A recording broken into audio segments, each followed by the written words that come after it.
don't even know what it costs. Yeah, I hit the ground and it go off. Yeah, hit the ground and it go off. Yeah, run it. Ooh, I really feel it's my time, think it's my year. Yeah.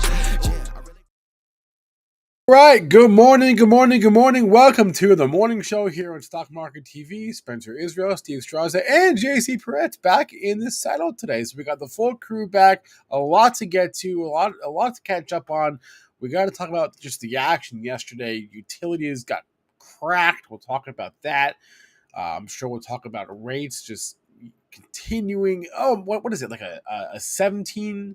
What is it? Like a 16-year, 17-year low for the TOT, something like that. I don't. I've lost count at this point. It's been a while though. Jason Perz is our guest today. He'll be on at 8:50. We'll have Patrick Donawilla on around 9:30. Kimmy will join us as always at her usual time, 9:15. That's the plan. Do what Rachel says. Hit that like button already. Come on, guys. Let's go.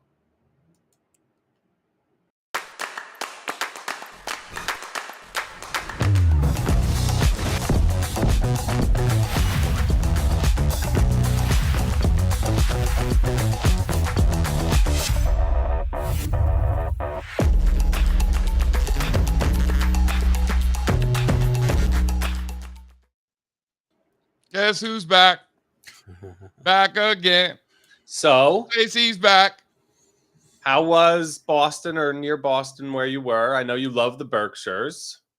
Let me tell you something. New England in the early fall, you know, it's hard to beat, man. It's hard to beat. You know how I always say fall's the best, is the best season?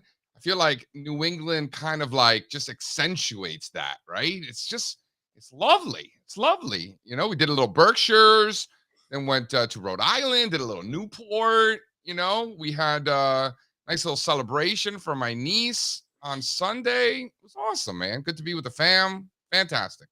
Yep. Autumn in New England. Can't beat it. Kids are becoming pros. Like we have like people coming to us at restaurants, be like, your children are so well behaved. I'm like, Really? because they got food in front of them. Yeah.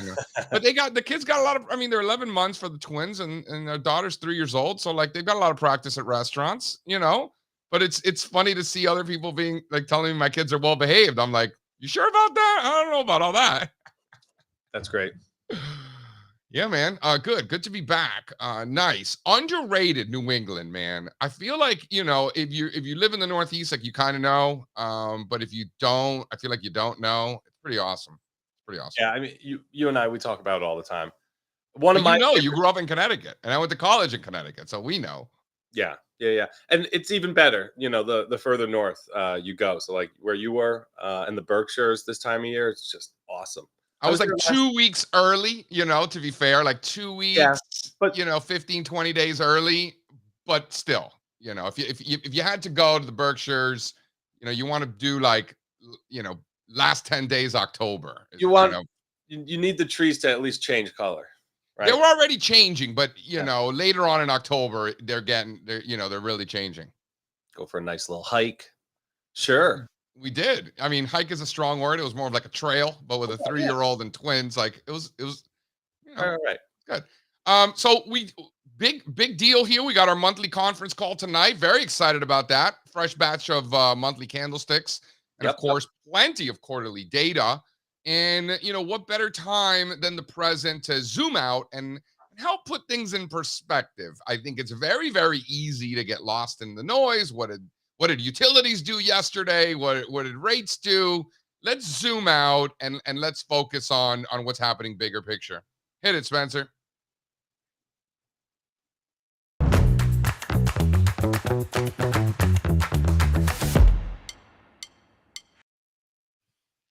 All right. So, you know, I think that I can't think of a better place to start than the world's most important stock market index.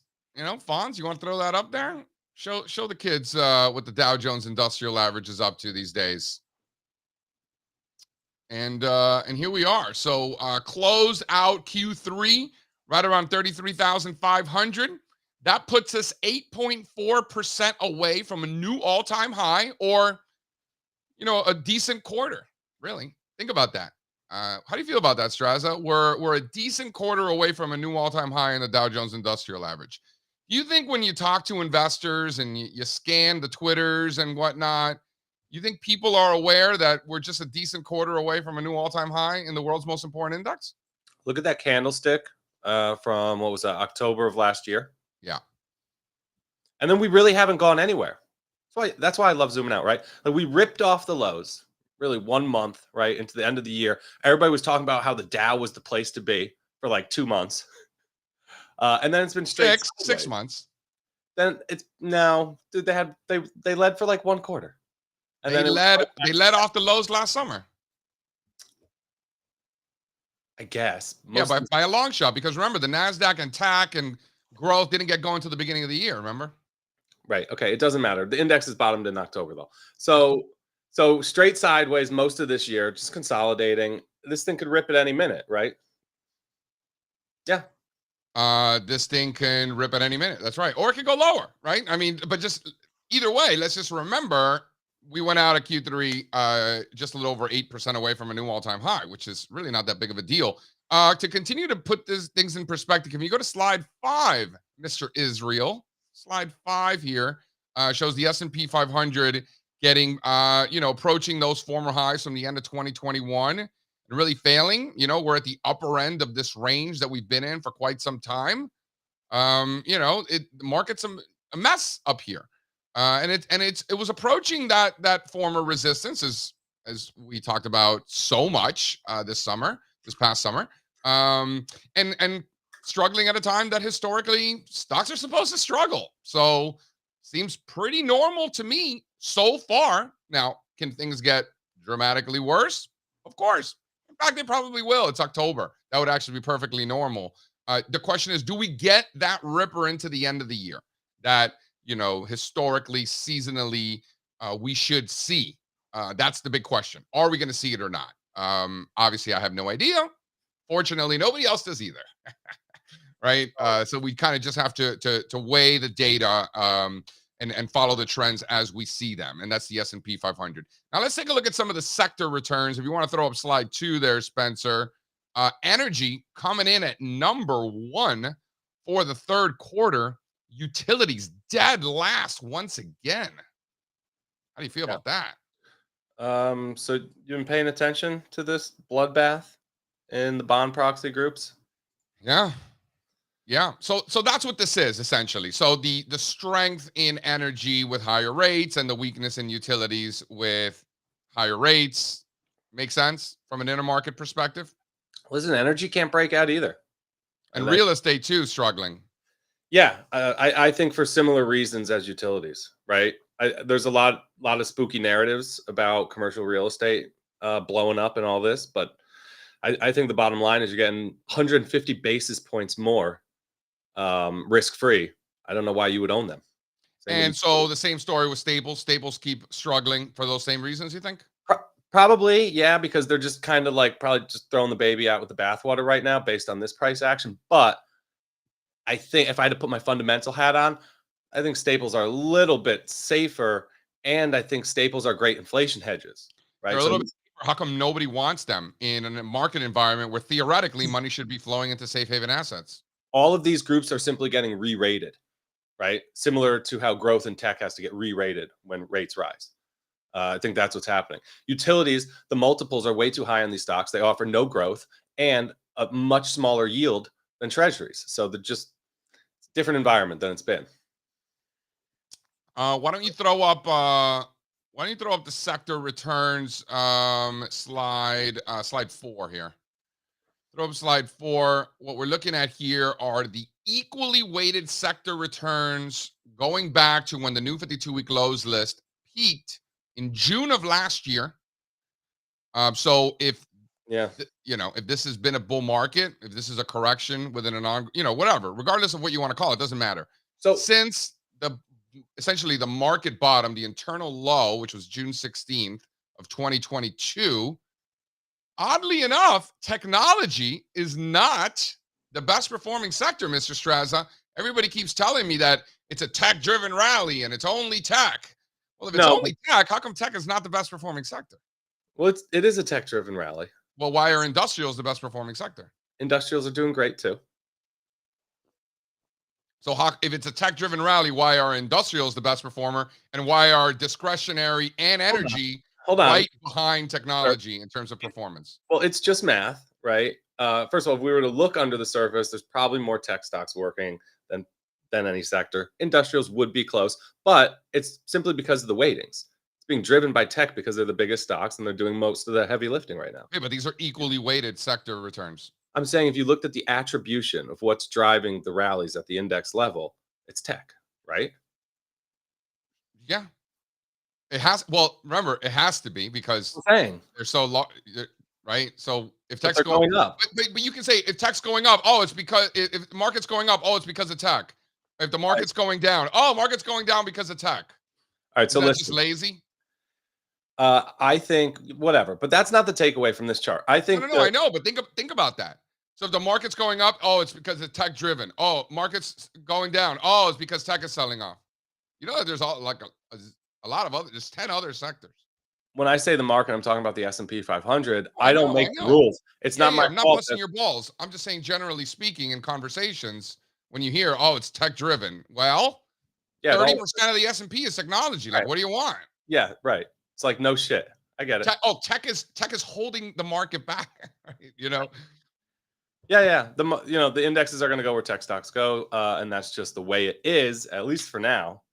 The bigger point for the about foreseeable future. So, like, just because journalists are lazy doesn't mean that like you can't own other sectors or be aware that there's individual stocks and sectors that are being great. Like, let the journalists be lazy. Who knows what they're doing? You know, worry about yourself, right? So the question we should be asking ourselves about this chart is this. Okay, so staples, utilities, real estate. Those are the three groups at the bottom in yellow, gray, and blue there. Yes. They're all down since the bull market began, like you said, That's right. right? So typically we would look at this chart and we would say, wow, risk on, huh? That's right. That's fine if those groups are down marginally, right? This is bull market stuff, offensive behavior between the sectors.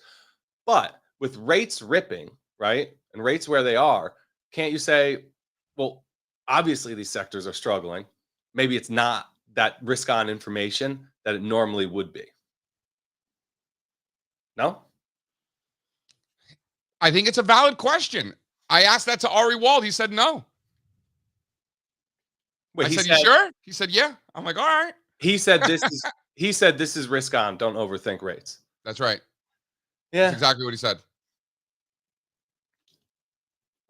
How do you feel? Do you agree with Ari? I mean, listen, Ari is entitled to his opinion. You're entitled to yours. I'm entitled to mine.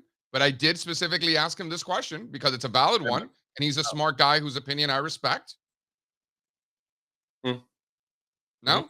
Yeah, no. Do you agree with Ari or do you disagree? No, I disagree. You disagree. So I agree with Ari. No, I have this whole time. Nope. Dude, you think these sector relationships and the evidence of risk aversion and risk appetite that this has provided throughout history is now over, and we are in a new regime, and this means nothing. You can't move into these for defense right now. Like there's a mass exodus. Only mutual fund manager where you have to. Dude, the only person who can responsibly buy these stocks in this environment is someone who's literally mandated to own exposure to these groups. That's right, which is a lot of money, by the way. That's not the bull case you want behind a group of stocks. It's terrible. It's a really tough environment for these stocks. I think there's been an exodus out of these groups for good reason, and it's bond market stuff. They're simply not the defensive, safe haven, places that maybe they are in other environments. Things have changed. Listen, if you throw up a long-term chart of utilities, you see like a multi-decade trend line breaking. If I showed you a multi-decade chart of interest rates, you see a multi-decade trend line breaking. Listen, I think I don't necessarily agree that utilities are so defensive, to be honest with you. I think utilities are probably more rate sensitive than a consumer staples and low volatility in general. Remember, throughout the 2000s, it was a killer bull market. It was actually my first bull market. And utilities led the whole way. So I was thinking a strong bull market. I heard somebody tech underperformed that whole time. I got one for you. I heard somebody Twitter Spaces yesterday. Spent too much time on Twitter Spaces yesterday. I was going to say, well, as long as it was on Twitter Spaces, it must be true. No, so someone was saying like the ultimate risk on barometer we have is small caps. And I didn't say anything, but I was sitting That's there not thinking, true.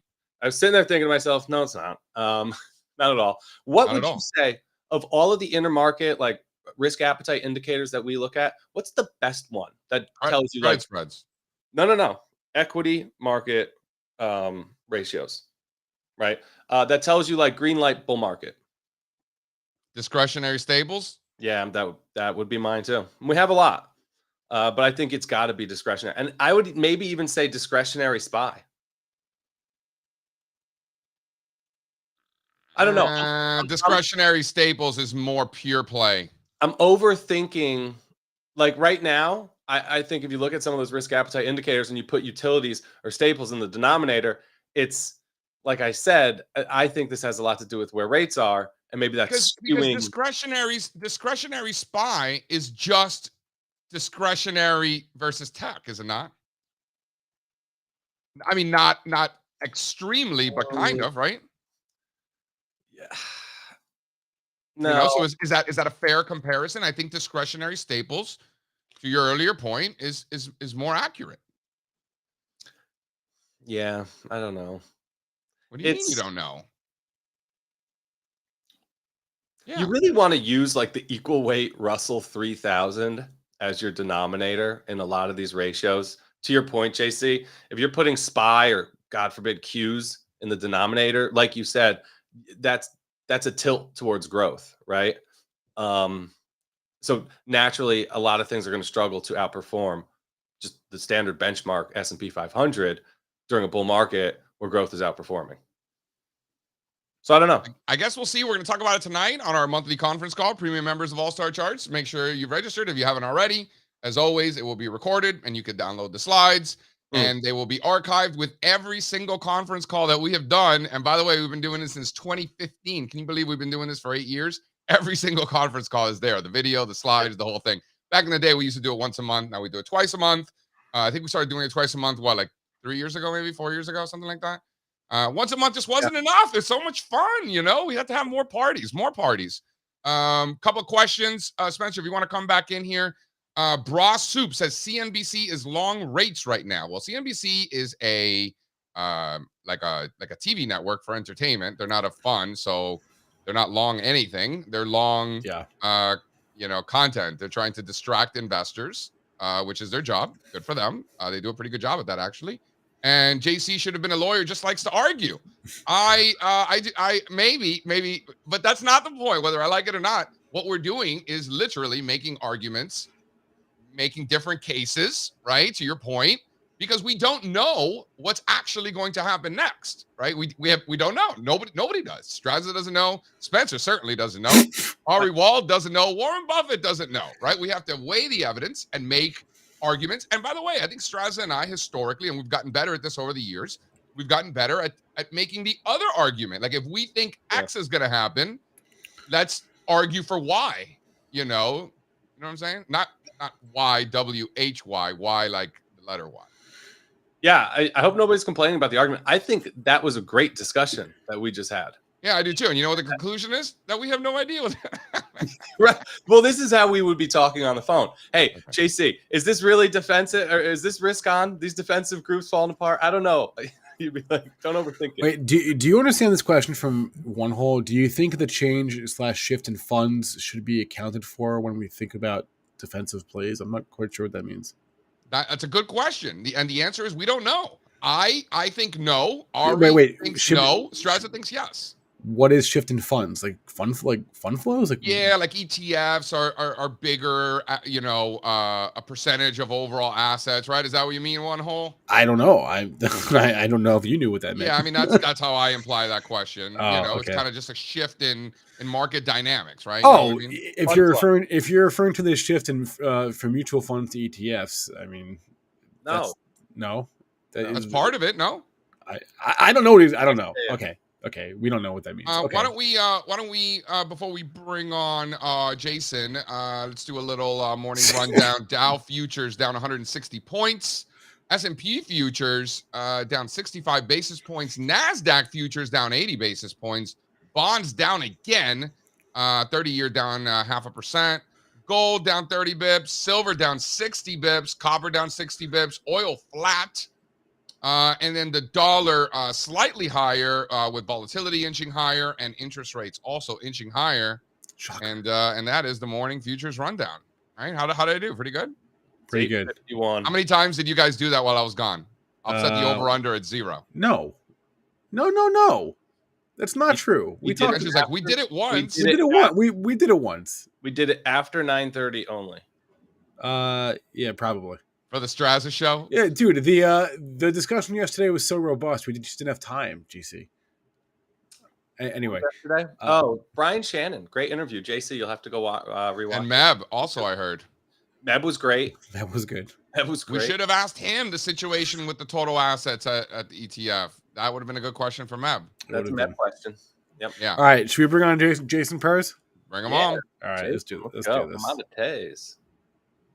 I think he's here. Yeah, he's here. Jay, we've been friends for a long time. Make the call. I mean, this is pretty professional, guys. Nice show you got going here. Jason. Hey guys, how are you? What's up, my man? Not much, man. How are you guys? Can you hear me well? Perfectly. Cool. Perfectly. Cool. Thanks for having me on. Glad to see you guys today. What's new, brother? Likewise. Do you have any specific questions? I do, but I kind of wanted to throw it out to Jason, see what his thoughts were right now. Did you send charts or anything, Jason? No, I didn't get anything about charts or anything. It was just come on at 8:50. So good. I love it. What's Tell on me your what's on your mind? What's got your attention? everything. What do you mean? You know, I hear what you guys are talking about this morning. You know, there's so much going on right now. And this is like, for me, this is like the funnest time in the markets. Like everybody, I think a lot of people dread this type of time. And I think over the years, like I've just become comfortable with it. I can see my portfolio shifting to certain different things. You know, we're kind of running from this tech-driven bull, whatever that was, into this possibly energy-related trade that's been happening. You know, energy being a major outperformer last quarter. I mean, it's been quite an interesting last couple of weeks. You know, the Fed comes on, they say a couple things, everybody panics. It's the end of the bull market forever. You know, everybody freaking out to, you know, next week the market could be up and everybody's saying something different. Who knows? But I mean, it's been quite an interesting time in macro at the moment. So how about the action, though, in tech stocks? While everything else is getting hit and people are like, oh, it's because of interest rates, tech stocks look rather resilient. That surprise you? No. You know, yes and no. I guess for me over the years, the one thing I've learned is that I continue as I create these models, right? Like when I started trading, I had these very specific quarterly models. Everything would shift. My macro models would shift and so on. And as the years went on, everything became more price action based. So basically to me, it's like, oh, well, you know, the NASDAQ is still in a primary uptrend, you know, so I don't do anything about it. Like think of a couple of years ago, the yen, for example. The yen was just getting hammered every day in this deflationary period. Yep. And at the same time, it's like that's what the yen's supposed to do. It's supposed to kind of pick up there. So things don't work the way you think it does, but price tells you where you should be. So for me, I'm just looking at the price and going like, I'm not really seeing the NASDAQ breaking down. I'm very surprised about it. We got to a 100-day low intra-week for a minute, and then we reversed higher. So that's telling me most of the time, you know, those false breakdowns tell you more than anything. So we're kind of seeing this false breakdown. We could see a reversal higher here, and we're seeing all the strength in it compared to the yields. You know, the NASDAQ. Yeah. So if we're looking at the Qs and we're seeing the strength in it compared to yields, and something you and I have talked about before, Stephen, being when we're seeing yields that strong, and then the NASDAQ's holding up, that's telling you something about the NASDAQ more than it's telling you about, you know, the market going down to crash or something. I think it's telling us tech stocks are going to be okay. Yeah. With higher rates. And that's huge. That's huge for the broader market. Tech or growth? Tech or growth? Growth. Tech for me. Yeah. I mean, I guess why don't you throw up slide 1 there, Spencer, so the folks at home can sip on some of what we're passing around here. When I say tech, I'm How's talking. that, Jason? How'd I do there? Is that right? Yes, perfect, beautiful. That's the chart. That's the chart that tells me everything of going. Yep, we got that oops pattern, false breakdown, reversing higher. To me, that tells you a lot. And once again, it could be right here. It could stop. It could stop and then go back down. There's nothing wrong with a breakdown that reverses a little bit. Most of the time, that does happen. But at the same time, it's equities are very mean reverting. Equities don't tend to do what a commodity would do, where if it broke down, it could just continue for God knows how long. So I could see this being a really good false breakdown to reversing higher. And possibly, you can't really know that for sure until we really take out those highs, or at least get between that mid-level, that 366, and really start sustaining above there. I think there's some MAs even there. So, I mean, for me, I'm really looking at this and going, okay, well, you got yields really rising here, putting a lot of pressure on us, putting a lot of pressure on the market. And once again, tech is holding up. It's really interesting to see. It's been this way kind of all year long. But what does that also tell us about yields? Does that say yields aren't supposed to go much further here? There's a lot of things we can kind of speculate here, but the price is going to tell us everything. Jason, did you know that this is one of the most bullish patterns in the world? Yes. So it's the only system I actually run on. So there's a couple there. I have actually two. I run two systems that are mean reverting style systems. This is one of them. So basically a false breakdown over 50-day low. It has to be at least 50 days. And now we broke a 50-day low at the least. We reversed higher. That tells us something, so like you said, it is one of the most bullish patterns in the world. And, it's a reason why people talk about technicians and they go, oh, they're wishy-washy. They change their opinion all the time. It's like, no, actually, a false pattern to me is more powerful than a normal pattern. Yeah. And that's just something you learn over time. You could read every technical book and it'll tell you about these patterns and head and shoulders and flags and all these things. Really, if consolidation breaks down, and then you get a false breakdown, that's as powerful as it gets. Not only is this a false breakdown, but the underlying trend is still undeniably higher. So we got that at our backs too. Yes. Absolutely love it. I want Jason to see the ratio chart, Fonz. Throw up the NASDAQ Russell 3 ratio. So I think this is like the confirmation that you're looking for too, if you want to be long tech stocks. Yes. Growth stocks, right? Yes. Breaking out on a relative basis.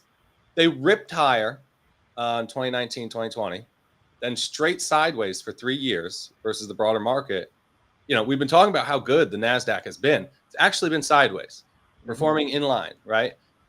Now, if this breaks out, fresh leg higher, more and more outperformance over longer time frames. What do you think, Jason?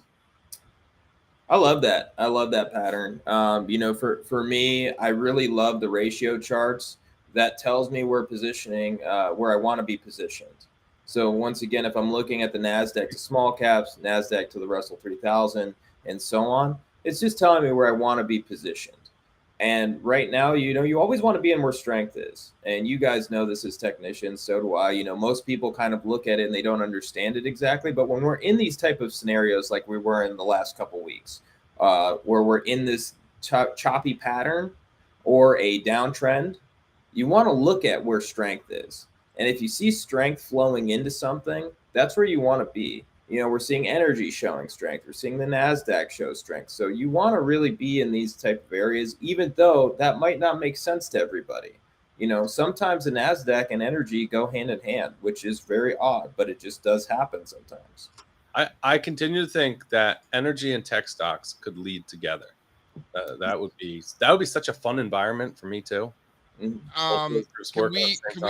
we just mention briefly that this is the highest close in the history of the ratio between the NASDAQ 100 and the Russell 3000? Yeah.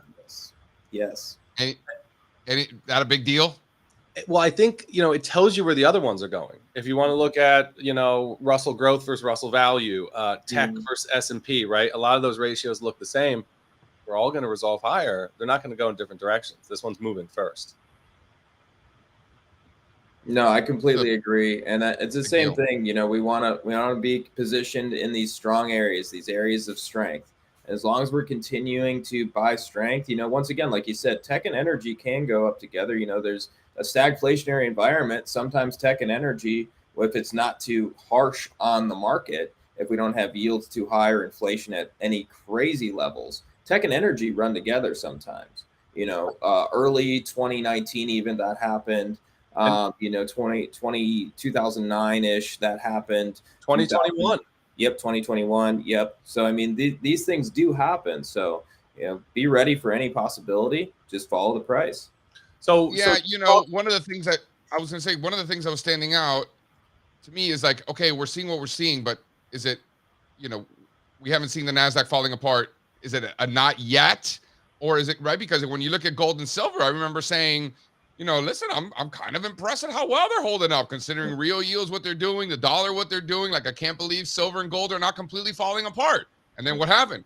Silver and gold completely fell apart. So it's like, yes, there it is, right? So is it, right, you feel me? Is it going to be one of those is the question.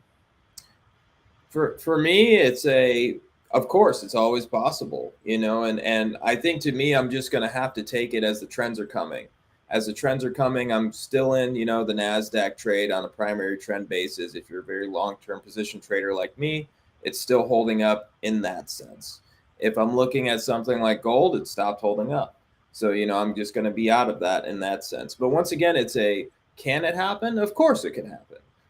Yields would have to stop. If yields continue at this rate and they go up, I couldn't see a way for tech to continue. But maybe tech's telling us something. That's sometimes the market's always forward looking. And so as it's possibly telling us something that the market's going up and maybe yields will stop sooner than later, maybe the market's telling us that. And, like we all know, we try to listen to the market. We listen to the price action. We try to understand what's going on. But of course, we understand that risk management is incredibly important and we need to be always ready for any possible situation. Yep. Jason, can we talk about Q4, Strazza? Yeah. Like, all this is great, but what are we doing about it? What are we buying, bro? Ooh, I'm back. I'm back from the Berkshires. Back, Good I got my New England out of my system. Back in the saddle. Let's go, baby. I got money to put to work. Yeah, what are you buying these days, Jason? So basically, we continue to move kind of in a situation now. We're going into shorting. We're short the currencies in Europe, basically across the board. Really? Yeah, we're short now all those currencies. We're still short the bonds. We've been short bonds forever. We had a time when we got long them for, I think it was a whole 5 days, and then they went back to neutral, and then they broke down. So we're short bonds across the curve. So there's a lot of shorts right now. But at the same time, let's look at the commodities complex. We're seeing that there is some areas of strength here. We're looking at sugar. We're looking at live cattle, orange juice. We've been on orange juice forever. I know a lot of people don't trade it. It's a pretty illiquid future, but at the same time, if you do have a smaller futures account, you're not over $1 billion, and you'd probably be just okay trading some OJ. But OJ's been a crazy trend. Once again, it could break down at any moment. That's one I see that happen in commodities all the time, where we have a parabolic move forever and then it breaks down. The energy space, even though crude has pulled back a bit, it's still in a massive uptrend. It's still moving strong. It's an area I want to be. So crude oil being probably one of the places you want to be, that's going to tell you the most about the market at the moment. Especially if you look at oil versus bonds, if we're looking at the CRB versus bonds, or oil versus bonds, energy versus bonds, that tells me a lot about positioning, where I want to be. That's one of my favorite intermarket analysis things to look at. And tell us how you use it. Say more. So CRB versus bonds, the way I use it is I have a model that basically tells me when that's in an uptrend, I want to be long crude oil. Possibly, I'm waiting for buy signals, but I want to be looking for buy signals in crude oil, heating oil, gasoline, all these products kind of across the globe, because I trade a lot of these different markets. The energy sector, there's energy sector futures and so on. So if I see that ratio moving up, which it is right now, and has been for a long time, it gave us that signal all the way back in July. It's continued to move. I know you guys use a very similar ratio too. And it's continued to move this entire time. So I'm sitting there in these very comfortable at the moment.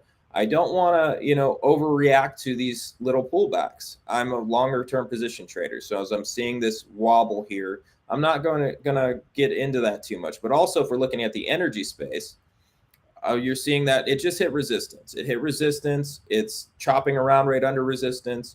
If we can get that to get right back over resistance, we're going to see a major uptrend here, in the energy space. And then yields could also be telling us that inflation is going much higher, and that energy is going to continue. And we can kind of see that stagflationary trend you and I just talked about, where it's tech and energy moving up just like 2021. Yeah. So you're talking about Thomson Reuters commodity index relative to bonds. This thing's been ripping a straight line higher since June, July. Yes.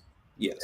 Yeah. Hey, and when you're analyzing the energy space, looking to get long, one thing that's kind of bugging me right now is gasoline doesn't really seem to be confirming the price action from heating oil and crude. Is that something you would worry about or look at or not overthink? What? Not overthinking it. For me, it made a new high a few weeks ago. Yeah. It hasn't broken out of that little base, though. Failed quickly. Yeah. I've seen a lot of that over the years, right? Like, where you see gasoline kind of not moving and then all of a sudden it is. The energy space is very fickle. When we're looking at these trades, it would be very easy to just go, well, gasoline isn't catching up, so therefore oil could pull back. But I'm also seeing heating oil confirming. I see diesel is insane right now. That's what runs the world. So if we're really looking at diesel prices, we're looking at heating oil, we're looking at oil, we're looking at the energy space in general, we're seeing a lot. Natural gas is really kind of in this long-term base. If it ever gets out of that base, that could I was going to say, is that what you think this is? Yes, I think it's a major long-term base, but you don't buy a base. No reason to buy a base. Wait for it to get out of that base. Then I would be interested in it. But at the moment, not something you want to just be in and chop around. So wait for that. How do you know it's out of the base? Because it's above 3 in that case? Is that what you're thinking? You could pick it above 3. You can have a bunch of different ways to do it. So basically, for certain traders, you'll use 100-day highs, 150-day highs, 200-day highs if you're systematic. If you're not systematic, you can wait for it to get above a certain price level. Mark out the old highs. When it gets over those old highs, then you want to get into that trade and go further. So, Jason, you come on here a lot. You talk about trading commodities, trading currencies. How are you actually participating in these markets? We have a ton of people that are watching this show right now that probably just have, traditional retail account and don't have access to these futures markets. Do you have any advice? I mean, do you ever touch some of these exchange traded notes and funds? What vehicles are you using and what would you recommend? For futures in general? Yeah, just to access these markets, whether it's futures or, yeah. If I'm looking at futures in general, I think it's very easy to get on Interactive Brokers. Interactive Brokers is a pretty easy platform. Yep. Then you just have a way of kind of getting to all these markets that we're talking about. Because if you're looking at something like OJ and sugar and these things, like most people, they're not going to trade it. There's not ETFs for all of these things either. So you need to be in the futures market for that. I think if you have this type of commodity cycle kind of moving on, you really need to understand commodities. You really need to be able to get long them to profit from them. I see so many people, like after the run happened, it's 2022. And as 2022 is happening, you're seeing this major run going, and it's about at the end and everybody wants to get into futures. The time to learn about futures was back in 2020. Before that, 2015, when nobody cared about commodities at all. Now we're at a different point.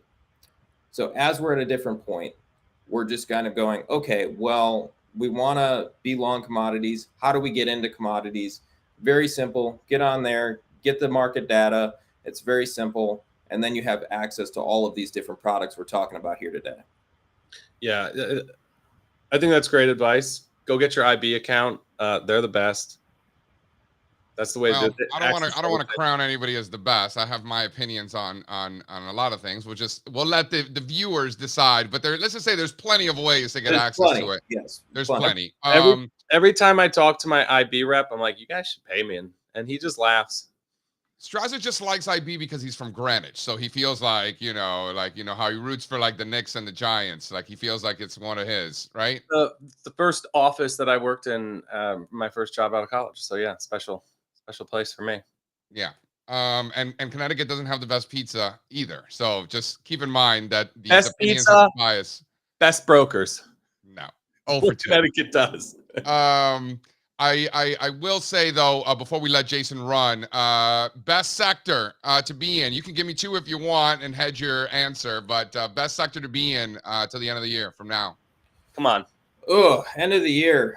God, you guys are putting me on it. So basically, I think energy is probably the one. Like I don't want to really say that and stick to something, but once again, it's a yes. What's number 2? I would say energy. What's 2. number 2?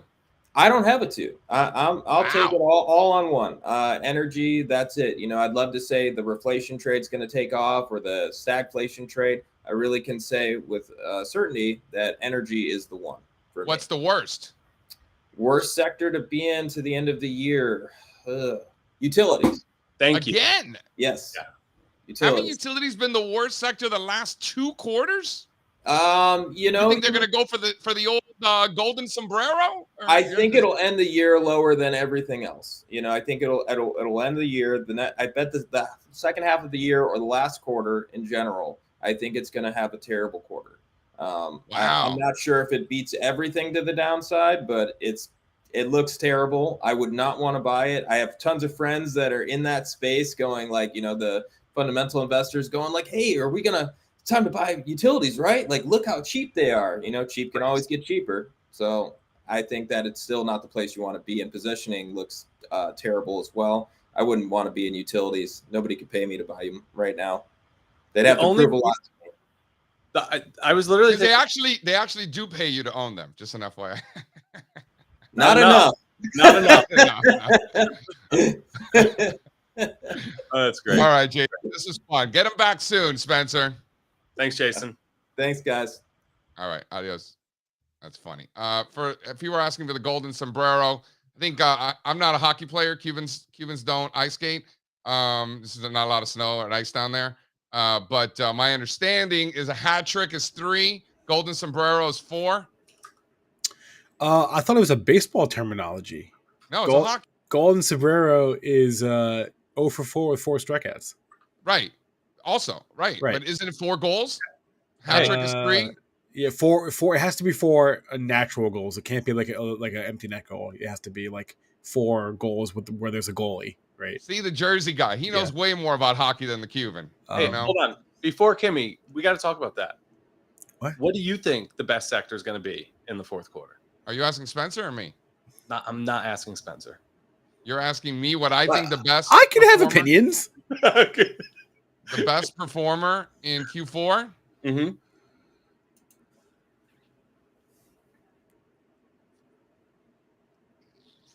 Clock's ticking. It's unclear is the problem. Well, it always is. I would say I'll take the field. I think it might be like a healthcare. All right. Yeah. Well, it could always. Yeah. All right. But you're not going to say because of this pattern or that pattern. Like with energy, if we broke this range and we resolved higher from this consolidation, I would say energy all day. But this could take another 3 months, right? Yeah, I think I'll take the field. I'll take the field. Like that has to go. And I'm with Jason. Like if that had gone or if that goes at any point, this month or in Q4, energy is the place. But it might not be till early next year if it ever does resolve higher. And I think listen, it might not be healthcare this quarter. They might not get going till the back half of the quarter, and maybe they rip into Q1. But this consolidation in healthcare, it's been going sideways for a couple of years. That resolution is going to be powerful. Healthcare is the second largest sector in the S&P 500, second largest in the Dow. United Healthcare is 10% of the Dow Jones Industrial Average. Here's the problem. I don't know. I don't know. Communications is a great call too. By the way, I was going to say communication services. It's been knocking on the door. Communications a great call. 3 quarters in a row. It's been knocking on the door. So that's what I was Sam's right too. Yep. If anybody asked me, It's tech or it's communications. Communications is just it's also tech. By the way, technology not the best performing sector in 2023. It is communications. Tech has been so resilient. Communications has been even more resilient through the recent selling pressure. You have these beautiful. In other words, Meta and Google have been more resilient than Apple and Microsoft. Right. That's exactly right. And that's why these are going to be the best groups. You want to be in the mega cap. Or what was the best quarter last best sector last Q4 in besides energy? Industrials. They were second. Right. So you have these really nice failed tops that are reversing higher. It looks like we need confirmation in the next few days. If those patterns go, those groups look most ready for long trades right now.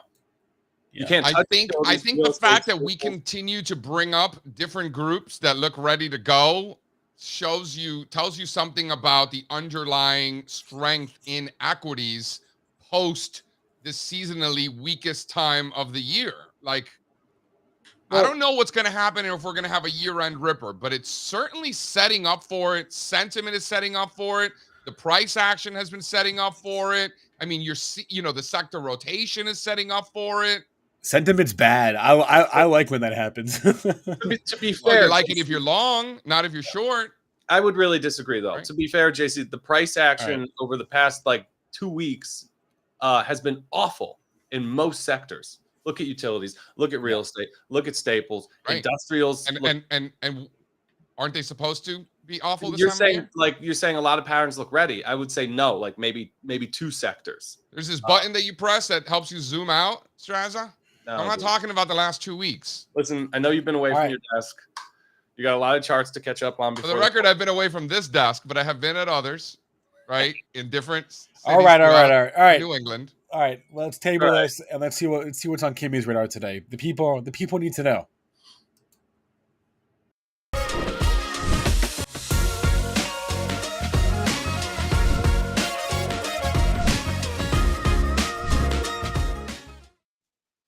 Kimmy. What's up, guys? 4 for 5. Shorted Valero twice yesterday successfully. Went back to the well. I should have stayed with it. That's the problem. I should have stayed with it. What's that? The second or third day in a row, or two of the last 3 days? Yep. Can we just stay there for a second, because I know we go back to the well here, and we always kind of like, are you sure we want to go back to the well? Like when we have a successful trade and we find ourselves going back to it shortly thereafter, and we kind of think twice before we do it. How do you feel about that? You have a successful trade and then you go back to it. I noticed that you don't do that often. Is that strategic or is that a coincidence? Can you talk to me about how you approach that? Well, I was really looking for a target on Valero 137, 08, 10. There's a gap down there. And it was super weak. It was heading lower. It broke, a couple moving averages. And I really should have stayed with the trade. And I was like, why didn't I stay with the trade? And I typically don't go back to the well on day trades. So I just said, okay, I'm going to press it another time. And I went back in. I let it bounce some, and then I pushed lower. And I said to everybody in the room, if you want to stay longer in it, it has potential down to this 137.08-9 area. And at the end of the day, I think it did touch that level at some point yesterday. So, can you tell me why you don't go back to the well?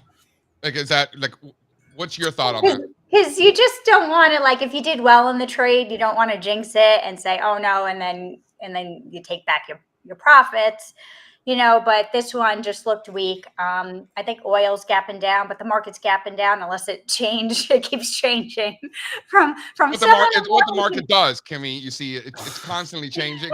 Well, it keeps changing from 8:30 to not. I don't know where the SPYs are right now. They were below 425. I don't know where they are this second. SPX is right at 4,300.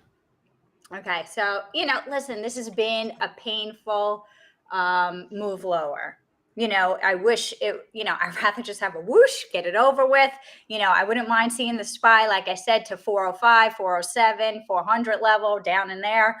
but I'm not sure we're going to get there. You know, we are getting oversold. We have been lower since August. This is typical action. We could stay lower, I said, for the next 2 weeks, and then you get cyclical where you start to come out of this downward pattern. You know, but I just wish it would just go push. You know, it's like you want to rip the Band-Aid off, right? You want to rip it off quick, whereas this has like been a slow bleed lower, right? So it's only been like 2.5 months, right, since the all-time highs, which feels like a lot longer than that, doesn't it? But right now it's like hovering this 425.50 area. You know, it's just, I wish it would just like push, just one more major push lower. It might scare people, which, you know, listen, market, you know, it does scare people all times, but I wouldn't mind that little push lower and then get it over with. Rip the Band-Aid off.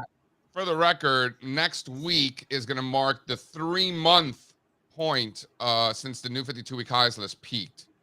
So 3 months correction. It will be next week. Yeah. Just an FYI. FYI. And then the week after will be 3 months since the all-time highs on the indexes.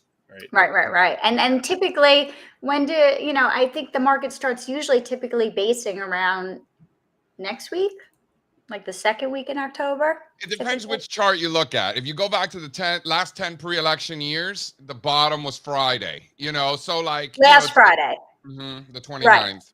Yeah. Right. So again, these are averages. The average low over the last 10 pre-election years was last Friday, the 29th of September. That doesn't mean we can't make a lower low. I think actually we made a lower low yesterday, didn't we?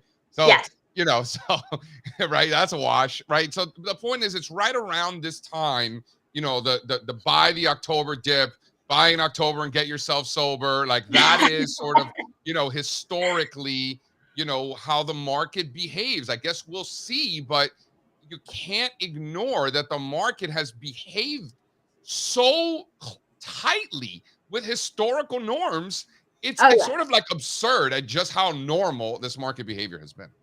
Yes, very, very normal. It's, you know, abnormally normal. Yes, abnormally normal. Correct. Abnormally normal. That is correct. Kimmy, okay. Shorting Caterpillar this morning? I don't know. I'm looking at WBA, Walgreens. Ooh. I mentioned it in the room yesterday. Let's take a look at that. This thing. Oh boy.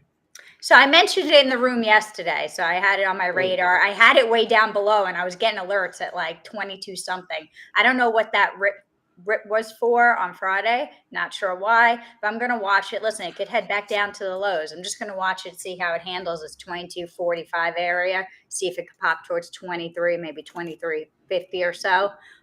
Let's see if it gets a move on or not. CAT is a tough one to trade, long or short. It's a pain in the neck, but I wouldn't mind it dropping down to the 265 area. So I'll be watching it. You know, it's hard. You know, at any time this market. Thank you, T Money. Thank you, and hi, Rachel. Hi, Joe. Hi, Mr. Diaz. It was. I'll tell you what the rip was on Friday. They announced a new CEO. So that's what yes. T Money just said that. Okay, thank you. All right, Kimmy, I know it's late. You have to run. Go get them, and everyone. Have a good day. Get her trades in real time in her room. Not when we discuss them the day after. It's actually she calls them out as she makes them. Check it out. The link is in the description. Okay, let's talk about. It's 9:25. We have Patrick coming on in a couple of minutes. Talk about chart report. By the way, chart report is a really good way to gauge sentiment as far as where the attention of the hive mind is, because Pat is just curating tweets from attention of the who? The hive mind, right? What is that? Like, because Pat's looking at the tweets of I don't know how many, 200 different people, or at least more than that. Definitely more than that. Yeah, 1,000. I don't know. And I found that the representation in the chart report every day is generally indicative of like what is like top of mind, right? So, like for example, a lot of utilities in the chart report today. Because, so it's a really good gauge of like sentiment, because he's highlighting what people are talking about. So we'll get to that in a second. Do we want to do hot corner quickly? We didn't do that Let's yesterday. do hot corner, but quickly before we do the hot corner, can we just talk about this Walgreens? According to Spencer's, because they hired a new CEO. We did no news according to supply and demand, however, if you want to, you think it's a coincidence that that's where it started to rally? Hey guys, how come we did no news today? I don't know. I mean, we can. There's actually not a ton of news. There's a couple of things, but nothing super major. Why am I being ignored? Can someone tell me, Strazza, was this a coincidence that this is for where Walgreens started ripping? It's such no. It's such a bad. It's a coincidence that this is where it went up because of the CEO. I don't know. Too much shrinkage. That's an interesting Not chart. Enough shrinkage. What is that? A weekly? What is that? That is a monthly chart. That's a monthly. That's right. And Walgreens is somehow still a Dow component, which is crazy to think about. By the way, how is Walgreens a Dow component? Well, yeah, that chart. To answer your question, it is a bit of a coincidence, but like you can look up like a 15-minute chart and you can see when the news came out. You can see what the stock did. So you think it's a coincidence that's where it started to rally? Just a coincidence? It's a nice coincidence. Is it? Yeah. All right. I mean, I don't know. I don't know. Seems like it's supply and demand at work here. Could be a little bit of both. All right. Should we do hot corner? Yeah, hot corner is good today. All right. It's good today. It's good. Hot corner. So hot right now. All right, throw it up. So Maria Arambaruzabala. How'd I do? That was pretty good, actually. Yeah, Arambaruzabala. That was really good. Crazy name. Do you know who this woman is? According to this table, I don't know. I have no idea who she is. Who is she? Oh, Mexican billionaire. How did she make her money? Airports? Does it have anything to do with Carlos Slim? It's a product you guys see all the time. Tacos? Nope. Goya. Nope. Damn. Goya, Mexican? I thought I had that. I thought I had that one. She's the Modelo family. Oh. Wow. All right. Yep. So heir to the Modelo wealth. I guess her father was the founder of Modelo. 5 million. But listen, she's according to Forbes, she's worth like $6 billion. What a gangster. But she likes the Cody. So this is a cosmetic stock. Doesn't look as good as some other cosmetic stocks we could show you. But been talking a lot about failed tops. I love this setup. And cosmetics for that matter. Yeah. Listen, Kylie Jenner killing it, bro. Some of these stocks are just red hot. Maybe Cody joins its peers or some of its peers and catches higher here off of this key level. But you got the former highs here, multiple touch points. I'll bet you got a little momentum divergence too. Yeah, 1075 right here, 1050. Good level. I like it. Wait, can you go back to the table because we got a big name in the table today. Big name. What? Dutch Bros. Why is that a big name? Ken Griffin, baby. Dude, they're a market maker. It's not. What does that mean? You can't overthink this. They're in the business of holding an inventory of securities. No, they're also a hedge fund. The 13G. It's a G for a reason. They're a market maker. I wouldn't overthink Citadel. You think that they own 5.4% of Dutch Brothers because they have to take the other side because they're market makers? Yeah. How many registered market makers do you think deal in each security? How big is this thing? Hold on. I'm $4 billion. They own 5%. Dude. That's a lot. What is that? $200 million? Someone check my math. $200 million?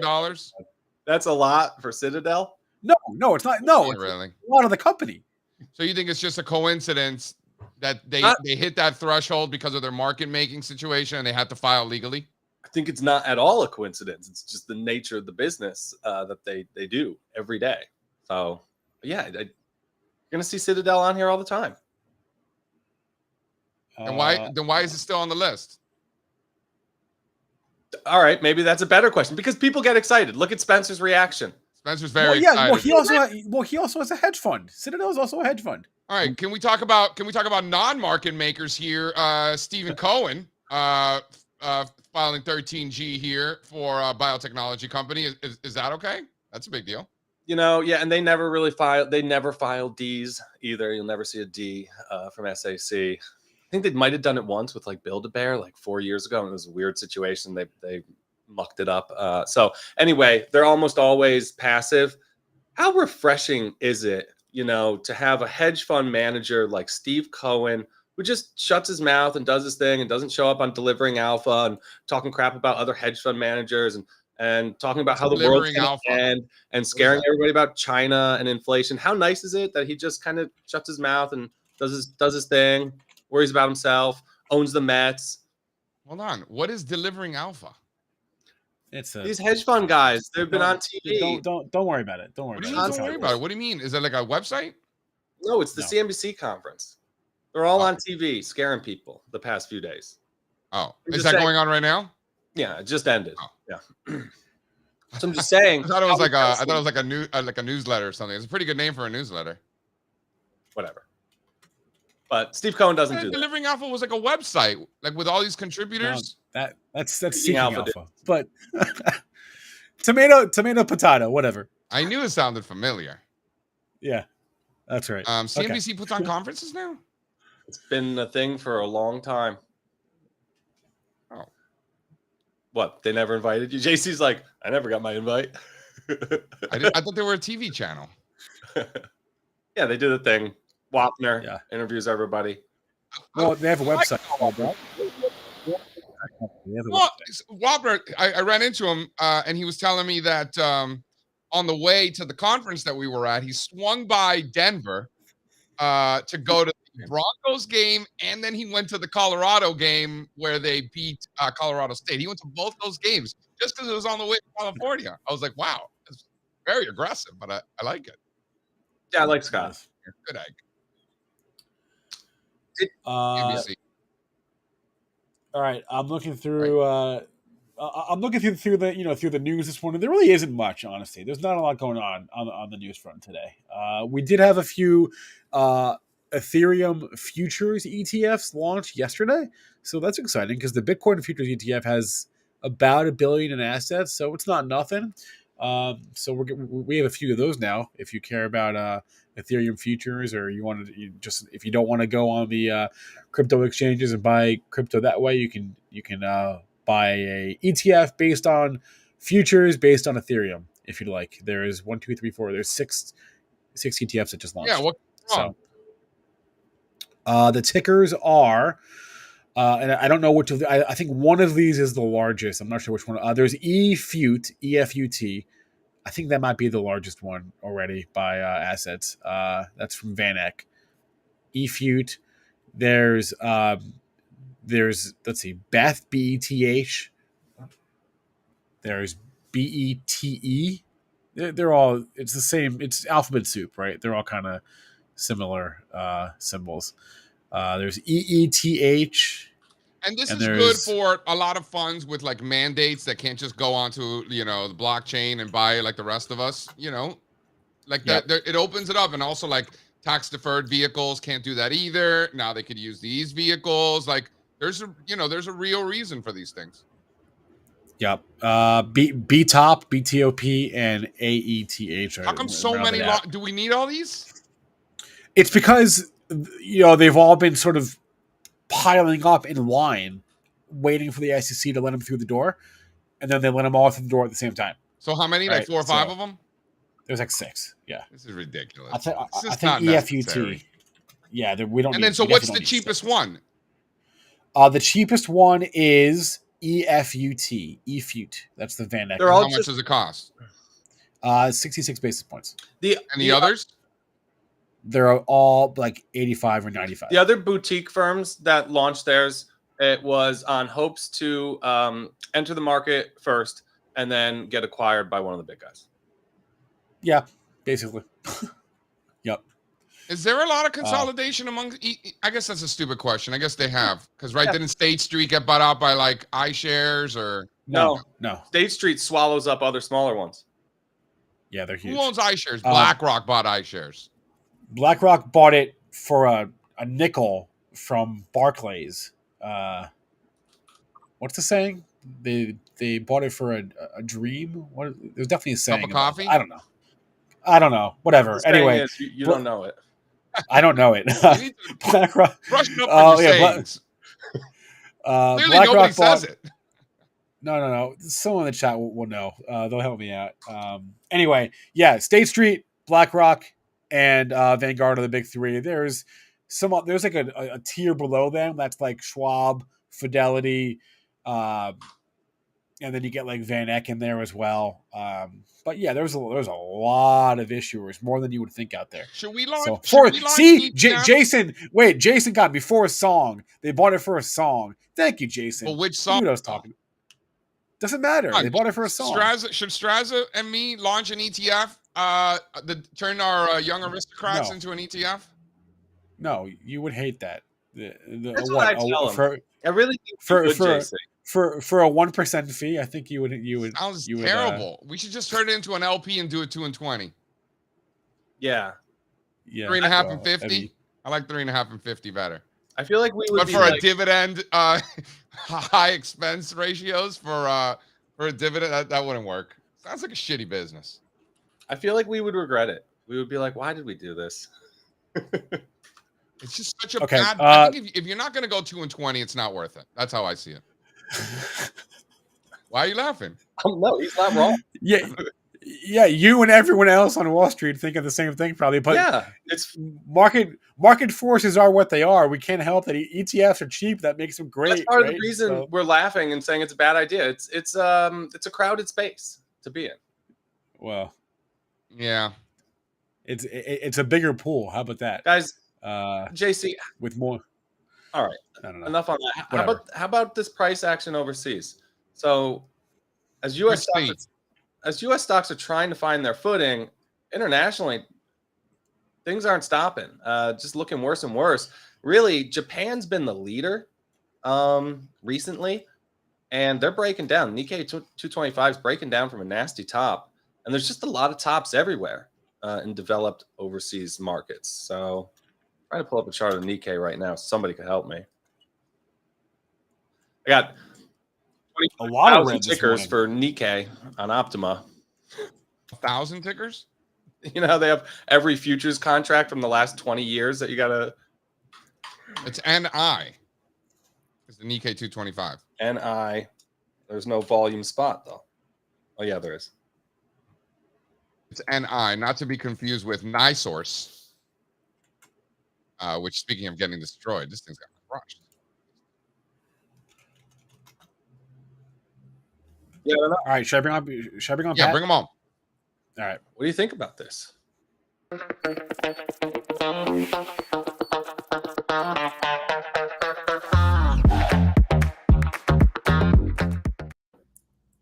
Hey. Hey, Patty, how are you, my friend? Not too bad. How you guys doing?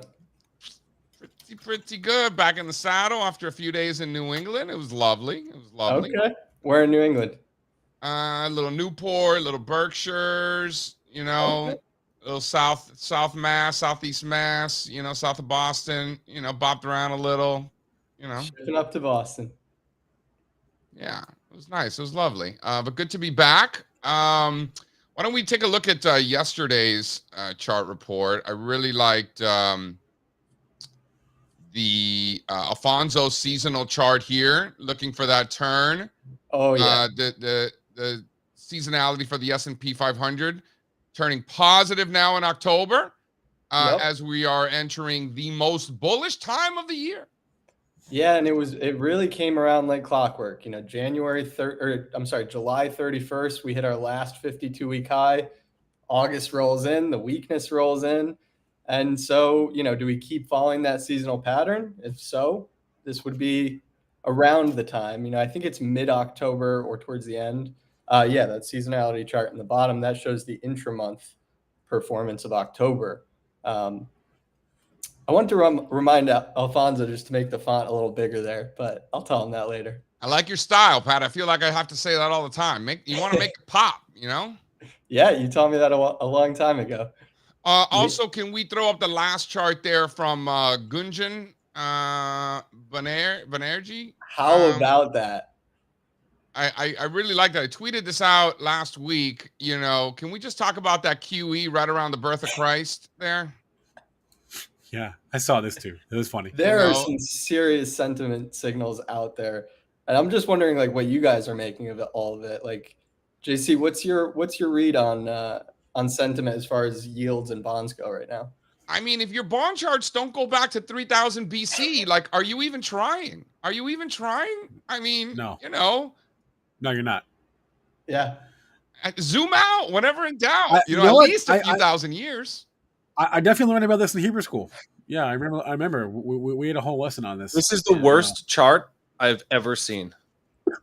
Imagine actually putting that out though and being like, "Yeah, this is that's embarrassing." Dude, Moses was deep, heavy leveraged in commodities. Yeah. You know, so what does this mean from a sentiment standpoint when they start bringing out the 3000 BC interest rate chart? Honestly, I think it's good marketing for Bank of America. You got all these people talking about it. You know, good for them. It is. It gets them on TV. You're absolutely right. Was this? It's funny. Is this what they're talking about on TV? They have been. All these stupid notes. It's hilarious. This is great. I like. They're not the only ones doing it. To be fair, they're not the only ones doing it. They're all busting out. No, but seriously, like, joking aside, like the QE right around the birth of Christ was like a serious, like, I mean, rates were just coming down hard, man. Those central banks back then, you know. It was crazy. These Romans, I mean, they were. All right, Pat. What else jumped out? What else jumped out to you? I mean, so yesterday for a Monday, man, there were some serious moves. I mean, you had the dollar best day in 6 months yesterday and new high, right? You had gold 6-month low. You know, not too many people talking about gold. Hasn't been a ton to say other than it's just been tough to own. I mean, you know, that breakout, you never got the breakout to record highs, and it's just been rough sledding. But gold, definitely not the biggest thing. Utilities, that was a huge one. And of course, rates driving all of it. So for a Monday, man, there was a lot of action yesterday, a lot to unpack. Small caps, micro caps, you know, really at a key level there, and now negative on the year. So that's definitely going to be a crucial one to watch. You asked me where I thought sentiment is. You know, sentiment for equities is definitely, you know, aggressively bearish. You know, bonds too, clearly. You pay more attention to this than I do. What do you think? Do you think it's too cute to use sentiment right now with what's going on with bonds? Do I think it's too cute to look at sentiment? You know what I mean? Like, ultimately, you're going to wait for price to confirm, right? Like, what are you watching? Are you watching it for TLT? What's your... Well, with bonds getting smoked, and to your point, sentiment in bonds, just like everybody just assumes interest rates are going a lot higher. Like, I'm getting like 10, 12% on the 10-year yield targets and stuff like that. Like, these are starting to come out. Why isn't the NASDAQ making new lows? Why is tech and the NASDAQ holding up so well? Right. That's the thing. Like, you look at the spread between the Russell and the NASDAQ yesterday. I think NASDAQ was up something like 80 basis points, and then Russell was down over 1%. Like, you know. Hey, I have a theory. Yeah, let's hear it. Could it be that they're the best stocks in the world? Could it be that they're the most defensive names in the market? They're the safest stocks to hang out in? No. Then what is? What are your safe havens? Because if that was the case, when bonds were selling off last year, why was tech getting destroyed and the NASDAQ getting destroyed? They're being re-rated, and that's all been done now. They're getting re-rated for a higher interest rate environment. No. Listen, the price action... Well, they had a positive correlation last year, and then this year, now they have a negative correlation. I don't buy that. Sorry, did you not hear that correlations change? I don't know, man. I'm the one who says it all the time, no doubt. I'm just not betting that that's what it is. I think somebody knows something. Price action don't lie, JC. Agreed. Somebody knows something. Who's right, stocks or bonds? I'm not going to make the bet that correlations have changed. I'm making the bet that somebody knows something. Who's right here? Joshua Gomez in the chat is making me laugh out loud right now. Why are you changing the subject? What? I said my piece. So another thing, is it just me or does energy look a little tired? I mean, energy ran into overhead supply, still hasn't broken out. It's not so much tired as it is digesting gains at a logical level, is it not? Yeah, but I think that could last for a couple months even, and it would make sense, you know, because everybody just embraced the energy trade again, jumped on the bandwagon. You know, you look at any Q3 performance charts or even September performance, that's pretty much the only place to hide, and it kind of seems like all logical roads lead to energy, so it would make sense that that got a little ahead of itself, maybe a little bit of a crowded trade. That's why I'm taking the field. I'm taking the field. I'm saying it's not tech. It's not energy. Q4 is going to be, could be communications, could be healthcare. Yeah, communications, I think, was the second best performer in Q3. Yeah. Communications hanging in there pretty damn well, man. The index XLC looks great. And I mean, Google, look at Google. Google's been great. By the way, XLC, right, which is the communication services, worst performing sector in the fourth quarter of 21, worst performing sector in the first quarter last year, second worst performing sector in Q2 last year, worst performing sector again in Q3 last year, second worst performing sector in Q4. So in other words, 1, 2, 3, 4, 5 consecutive quarters where communications was either the worst or the second worst. And then the last 3 quarters, it's come in at number 2 in the first quarter this year, came in at number 3 in Q2, back at number 2 in Q3. Like, you want to talk about like a change in relative strength here. Interesting.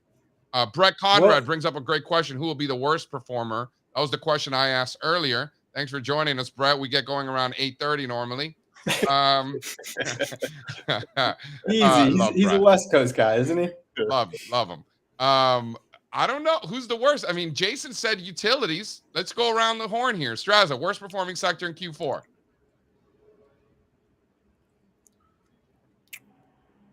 Real estate. Damn it. Words in my mouth. You could, Spencer, you're allowed to agree. Yeah, all right. Real estate. That's just like, I got to change my answer.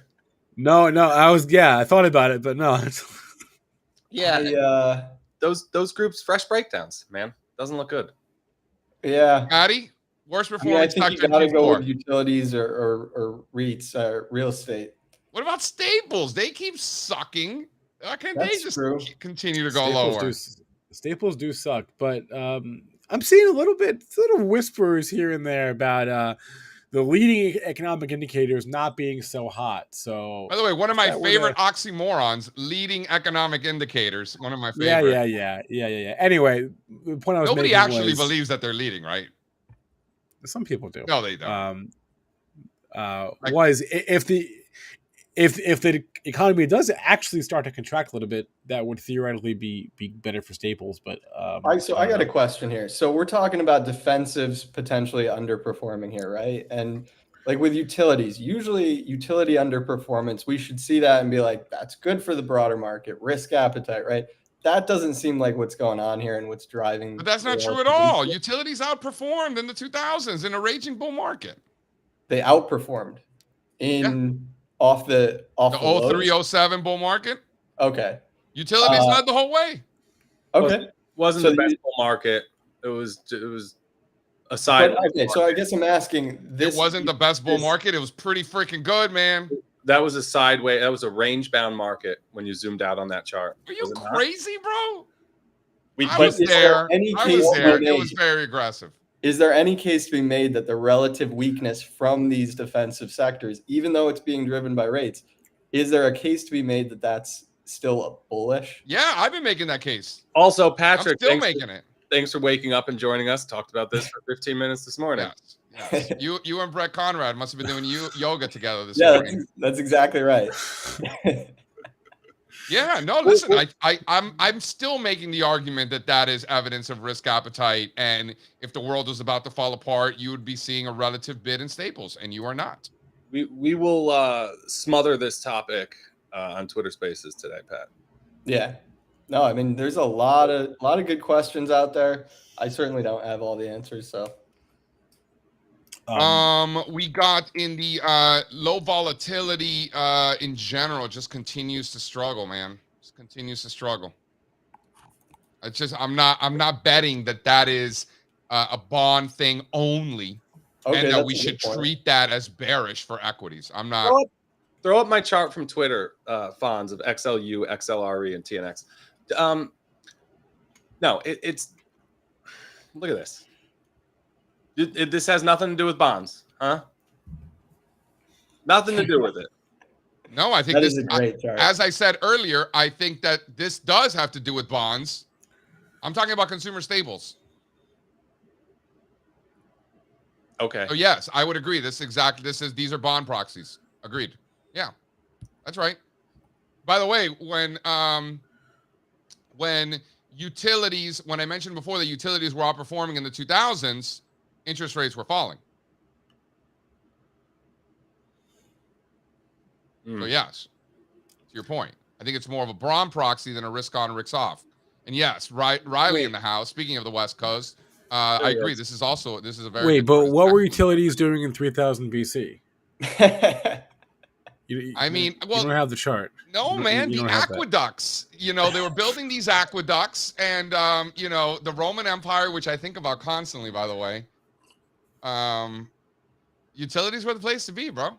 Can we talk about how bad of a place utilities are to be? What do these stocks offer investors? So these are low volatility stocks. Low volatility stocks shouldn't be down 5% in a day. Like I expect that from uranium stocks. Yeah. What was it? Worst day? Yeah. What since the COVID lows, right? Yeah. Okay, so once every 3-ish years, you get a day like yesterday. How did you own these? I don't understand. I don't know. I don't know. Well, let's think about it for a second. In theory, they're supposed to like if the market were to really, really correct, seriously hardcore, these wouldn't correct as much. That's what the book says, right? Okay, so I'm talking about average investors. Yeah. Let's get the fund manager thing out of the picture. You're not forced to own these for any reason. Right. Someone in the chat just said, "Why would I own utilities when I can leave my money in my savings account?" He's absolutely right. That's it. Yeah. So right. I think the yield on XLU is something like 3.6, 3.7. Cool. I'm getting 4 something. The risk reward equation here is just so bad right now. It doesn't make sense. I think they have to fall a lot. Yeah. We got to be talking about utilities. I agree. I don't know why anybody would own these. About, I know. You guys want a fun fact? Sure. Yeah. I would love a fun fact. Is 19% utilities. What is Italy? And Italy's been strong. Italy looks good. 2% tech, 20% almost utilities. 2% tech. Dude, Europe is funny. They hate tech. No, it's not that they hate tech, is that these Italians are not worried about building robots and software. They're making wine and, I didn't know other exports. Don't worry. I didn't know Europe was so anti-future. They're not anti-future. They're just doing other things, man. They're just, it's all good. I mean, isn't Europe pretty industrial too? Yeah, very industrial. Yeah, so that's cool. Yeah, way more industrial than the U.S. Yeah. Yeah. Riley, what do you think you're doing in here requesting charts? You have our numbers. Is this chart request live? Yeah, Did you not get the calendar? You know my number. What are you doing? Dude, these olive oil futures are going off, man. Riley, stop on by Chart Request Live, 1:00 today. JC and I. Why don't we do a little recess before we hop? Yeah, we can do some recess. I got something to say. I'm sure you do. What, like in general, or like for recess specifically? Recess. Oh, okay. Sure. All right, let's do it.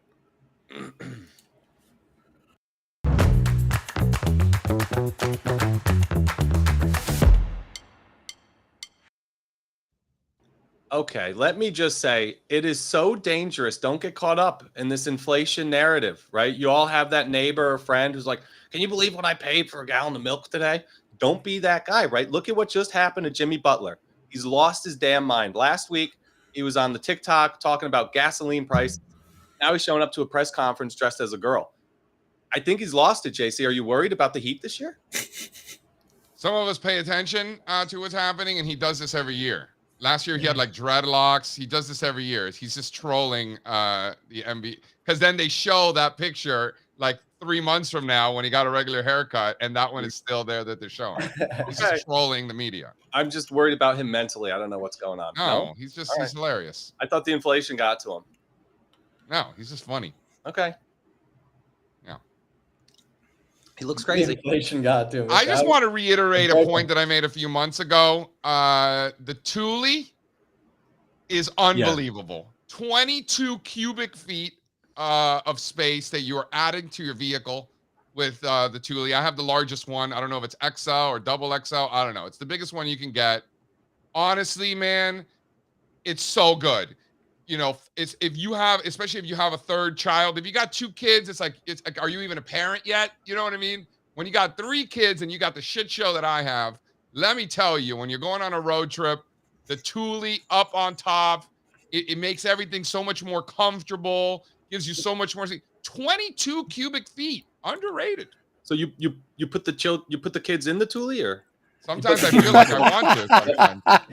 Yeah, I would love to sometimes. We're making noise back there. Yeah. I'm telling you, guys, new dads, old school dads, you guys already know. But new fathers, you're just getting into the game. I'm telling you guys, Thule, get involved. All right. So I wasn't aware of Thules until you told me about them, like, what, a month ago? And now I see them everywhere. It's one of those things where, like, you hear about something new and now you just can't stop seeing They it. were always there, but as a single guy in San Diego, your eyes are on other things. Right. Look, if you need recommendations for Thule, just all you gotta do, or anything, just pick up your phone and go Thule, and then you'll get ads for Thules. It really is that easy. They should sponsor the show. I mean, geez, this is great marketing for them. I'm a huge fan. And if you go to LL Bean, they'll install it for free, even if you didn't buy it there. Oh man, the guy goes to Boston once, and now he's just. All right. I've used the Thule now, I think twice now. And if you count each time I've had to take all the shit out and put it back in, I'm at least at 6 or 7. Telling you. All right. Yesterday, I recommended a book that I hadn't read yet, but I read an excerpt. And today, I'm going to do it again. I'm going to recommend another book that I've not read. Although, in my defense, the reason that I have not read it is because it comes out today. So I'm going to buy this book. It is a book that I read almost every year. It is the best American sports writing. That's the book. They do it every single year. Every year there's a different guest editor, and they compile all the best sports writing from the whole year. And it's just a collection of like essays and articles, usually about 10 or so. That's cool. And I've been reading this most years, most of the last 10 or so years. Some of the stuff in there I've already read. I read it when it was out, when it came out already, because there's nothing in here that's new. But it's just a collection of the best stuff from the year. So that's my recess. If you like sports writing as I do, then check out this book. It's always a good read. And a really easy read. Sometimes it's a very emotional read too. Actually, usually it's a very emotional read. It comes out every year. It comes out every year. It's just a collection. It's a collection of the best like feature articles about sports from the year, from all over the media ecosystem. So it could be college football. It could could be any sport, could be any outlet, could be any topic, whatever. And do they got any pickleball articles on this one? Maybe they might. I don't know. I don't know who's in it. Be surprised if they didn't. Maybe they do. Anyway, that's my recess. Best American sports writing for this year. No, that's great, Spencer. That sounds cool. Before we go off, just want to update the tape again. Half hour in here this morning. Utilities lagging, getting punched in the face again here today. Tech green. Everything red. Utilities down biggest on the day. Here's my answer. Best sector for the rest of the year is tech. Well, the question was the worst sector, right? That's the safest. Yeah. Before that is best. I don't know. Yeah. All right. We'll talk about spaces, Pat. Everybody tune in today, 11:30. All right. 11. 11. Spaces at 11, and then chart request live at 1. That's the deal. Thanks to our guest today, Jason. Thanks to Kimmy. Thanks to Pat. Thanks to all of you. Hey, if you're watching us on YouTube, just hit the thumbs up. We'd appreciate that. It really does help. Check out our website as well as stockmarketmedia.com. A lot of good stuff there. And coming, we're building constantly, so more to come there. Yeah, spaces, 11 a.m. We'll see you guys there. Have a good one. Adios. Bye. Run it. I can't take no loss. I don't